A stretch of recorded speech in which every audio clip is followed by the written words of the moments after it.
Hello, aujourd'hui je suis ravie de vous retrouver pour faire le dernier maquillage de ma série des fées des 4 saisons. Bon, je pense que c'est un peu obvious, mais aujourd'hui on s'attaque à la fée d'hiver. Pour cette fée-là, j'ai voulu vraiment jouer sur l'hiver enneigé, où la peau est brillante comme, vous savez, la neige un peu au soleil à la montagne.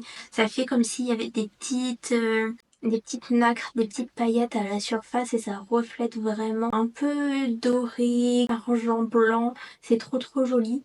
Et j'ai vraiment voulu jouer sur ça pour la peau de la fée et jouer un peu aussi sur un côté un peu glacial, un peu cristaux de glace aussi, avec un peu de texture sur les lèvres et sur les cils. Vous verrez ça dans les prochains plans pendant le tutoriel. Je vous embête pas plus et je vous laisse avec la suite de la vidéo. Je vais commencer par appliquer une base et aujourd'hui je vais utiliser la Studio Perfect de NYX Cosmetics. Donc là je vais en mettre partout sur mon visage et sur mon buste pour bien que la base fasse office de protection partout vu qu'on va faire un maquillage artistique et qu'on va descendre jusque sur le buste. Donc j'en mets une bonne dose. C'est une base qui est siliconée donc ça va bien fonctionner avec les produits gras que je vais appliquer ensuite. J'aime pas trop moi la texture de la base parce que comme j'ai dit c'est siliconé et je trouve qu'on sent vachement le côté silicone. J'ai tellement pas l'habitude d'utiliser des produits qui ont beaucoup de silicone dedans que maintenant les produits très siliconés comme ça, j'ai un peu du mal avec la texture. Après c'est une texture un peu velours. Il y en a qui aiment bien mais moi là j'apprécie pas plus que ça. Pour ma fée d'hiver je vais partir sur un teint tout blanc. Donc je vais le faire au fard gras avec le Clown White de Meron Cosmetics. Donc je l'applique, je le prélève à la spatule dans le pot, j'en applique un petit peu sur toutes les zones où je veux en mettre. Donc je vais en mettre sur chaque joue, un peu partout sur mon visage et sur mon buste. Et après je vais venir l'étaler avec une éponge. Voilà, donc une fois que le fard est appliqué grossièrement, je viens avec une petite éponge comme ceci.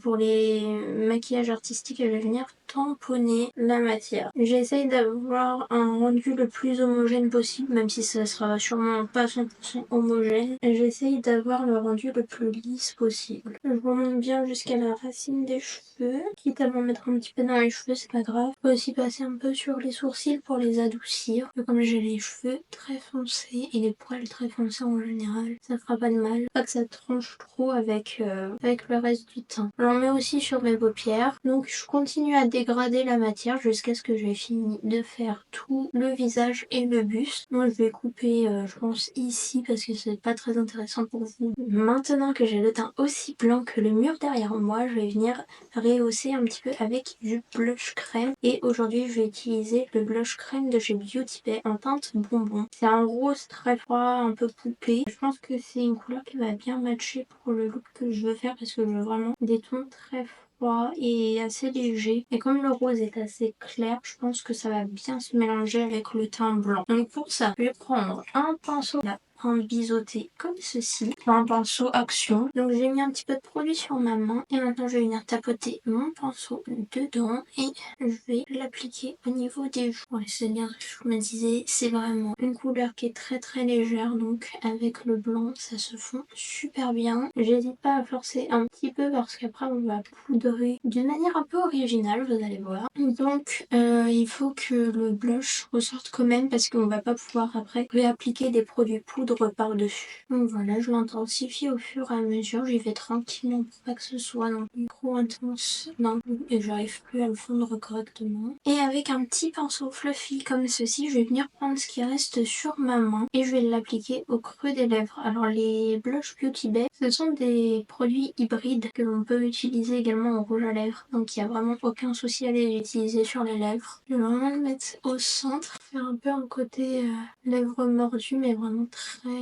diffus et très clair. Ensuite on va venir travailler un petit peu les contours du teint. Alors pour ça j'ai pris ma palette Athena et à l'intérieur j'ai prélevé le violet qui est juste ici et l'espèce de bleu vert qui est juste là. J'ai pris un peu plus du bleu vert que du violet et j'ai mélangé les deux couleurs ensemble pour venir créer un espèce de bleu froid comme ça et c'est ce qui va nous servir à faire le contour du teint. Alors je reprends prends mon gros pinceau comme ça biseauté. Je viens prélever un petit peu de matière. Alors j'y vais vraiment mollo parce que les fards de la palette Athéna ils sont très pigmentés. Donc je veux pas que ça fasse le teint trop bleu d'un coup. Et je vais venir tapoter aux zones où je veux donner un petit peu de relief au teint. Donc j'ai mélangé ces deux teintes ensemble vraiment pour avoir un bleu très froid avec des sous-tons violets parce que je trouve que c'est ce qui donne un peu ce côté glacé au contour. Je voulais pas un bleu qui soit trop bleu et je voulais pas un bleu chaud non plus et je voulais pas non plus un violet trop rouge, vous voyez. Et je trouve que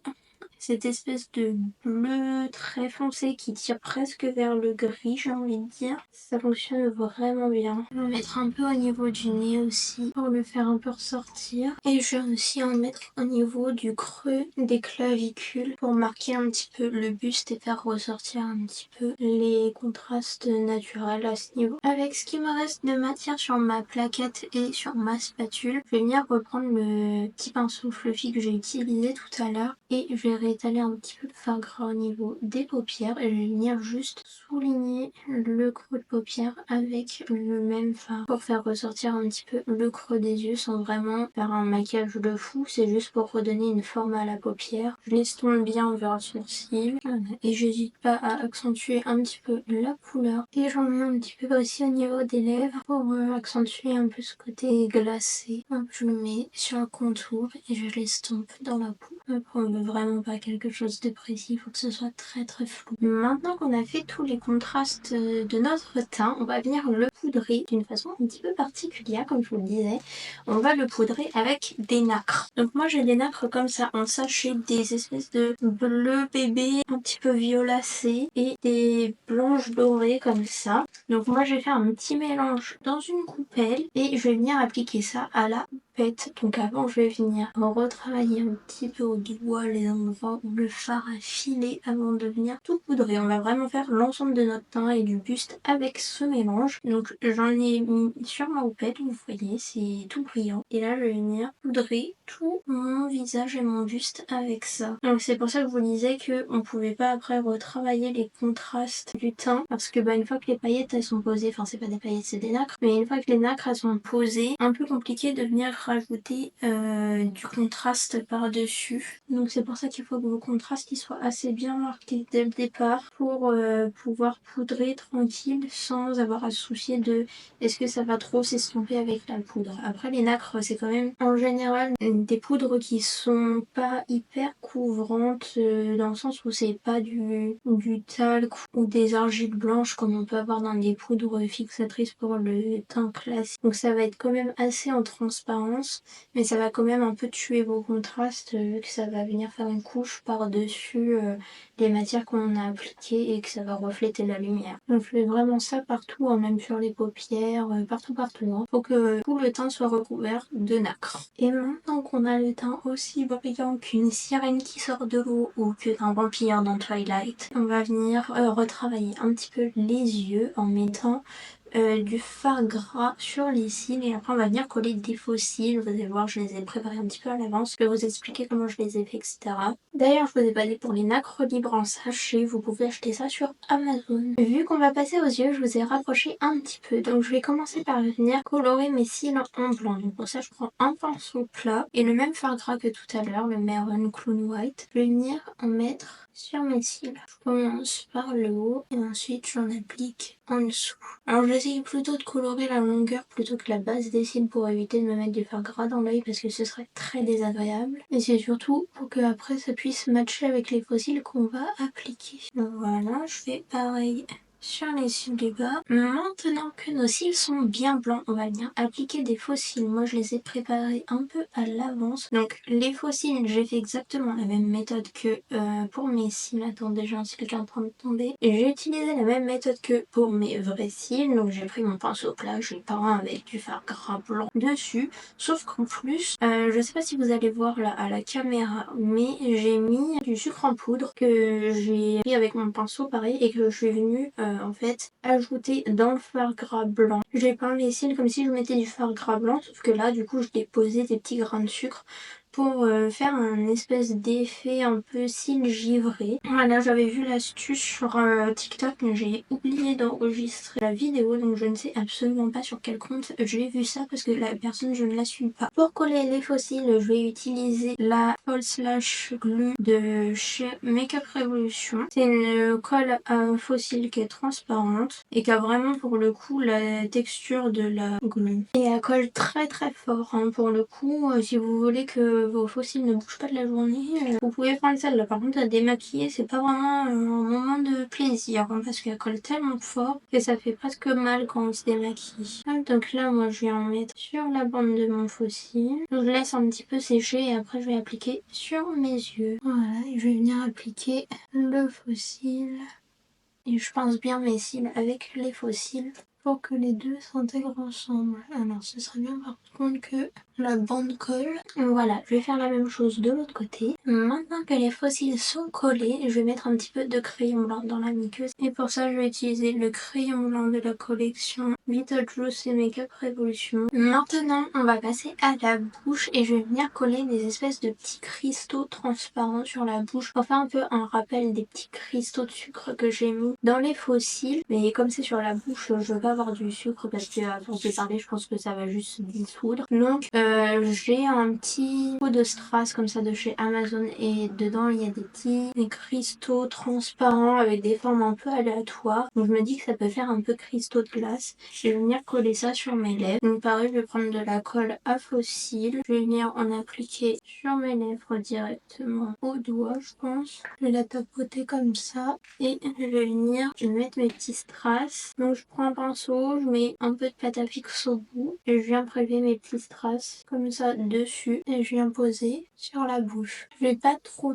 charger la bouche en cristaux non plus. Je pense que je vais juste en mettre quelques-uns. Je pense que là on est pas mal. Je pense que c'est suffisant. Et maintenant on va venir passer à l'étape que je redoute le plus parce que c'est soit ça fonctionne et c'est cool, soit ça fonctionne pas et ça gâche tout le make-up. L'idée c'est qu'avec le fard gras blanc, le Clone White de chez Meran toujours, je vais venir faire des flocons de neige en relief sur le buste. J'ai envie de faire ça. J'ai envie de tester si ça fonctionne, mais j'ai un peu peur. Donc l'idée c'est de venir poser le pochoir directement sur la peau comme ça, le maintenir et venir étaler en couche épaisse du fard gras sur le pochoir et après quand je l'enlève ça ferait la fin du flocon. Dans l'idée ça peut être chouette. Mais est-ce que ça va fonctionner? Ça c'est autre chose. Et j'ai très peur que ça fonctionne pas et que ça gâche tout. Donc écoutez, je vais en faire un plutôt bas pour au cas où si ça fonctionne pas bien. Donc je le pose là. Je vais le maintenir un peu comme ça contre ma peau. Je prends ma spatule avec du fard gras blanc et je viens étaler. Donc là vraiment l'idée c'est de venir badigeonner ça comme si on étalait du beurre sur une tartine, hein. Pour que ça prenne vraiment la forme du pochoir sans appuyer trop fort pour pas que la matière glisse sur le pochoir. Le problème c'est que je vois pas si j'ai bien fait toutes les branches. On va dire que c'est bon et maintenant on soulève. Ok, c'est pas nickel mais c'est rattrapable. Ok. C'est pas le plus beau mais c'est pas grave. Il sera en bas, ça se verra pas trop. Je me dis peut-être qu'avec l'éponge, ça fonctionnerait peut-être mieux en fait. Ok, ça fonctionne pas mal. C'est pas impeccable, mais ça fonctionne. Et donc le pochoir que j'utilise pour ça, c'est des pochoirs normalement pour faire des dessins dans les cafés. Je trouve que ça fonctionne très bien pour faire des motifs sur le corps aussi. Je vais en mettre un là. Du coup, c'est plus facile d'appliquer un peu de matière à la spatule et de venir après tamponner avec l'éponge pour bien répartir. Je vais faire attention à pas trop déborder autour du pochoir pour pas que ça fasse un arc de cercle blanc tout autour. Mais ça marche plutôt pas mal. Après, ouais, ça bave un peu vu que c'est du pain gras, donc c'est pas impeccable, mais ça marche pas mal. Je trouve que c'est pas mal comme ça. En soi, là, le make-up il est terminé, mais je vais venir ajouter des petits accessoires. Des ailes comme ça de fée en papier canson en forme de flocon de neige. Et dessus, j'ai fait un peu la même méthode que j'ai fait pour les cils. Donc j'ai mélangé de la peinture acrylique blanche avec du sucre pour que ça fasse un côté granuleux. Je pense qu'on ne le voit pas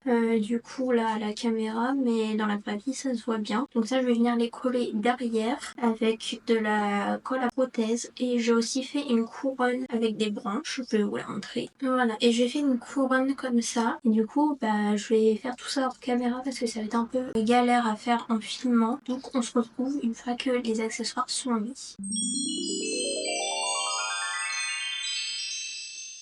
Et voilà ce que donne ma fée d'hiver avec tous ces accessoires. J'espère que ce maquillage pour clôturer ma série des fées des 4 saisons vous aura plu. Et normalement la semaine prochaine je reviens avec un autre maquillage artistique, mais je vous en dis pas plus. Je vous fais des gros bisous et je vous dis à bientôt.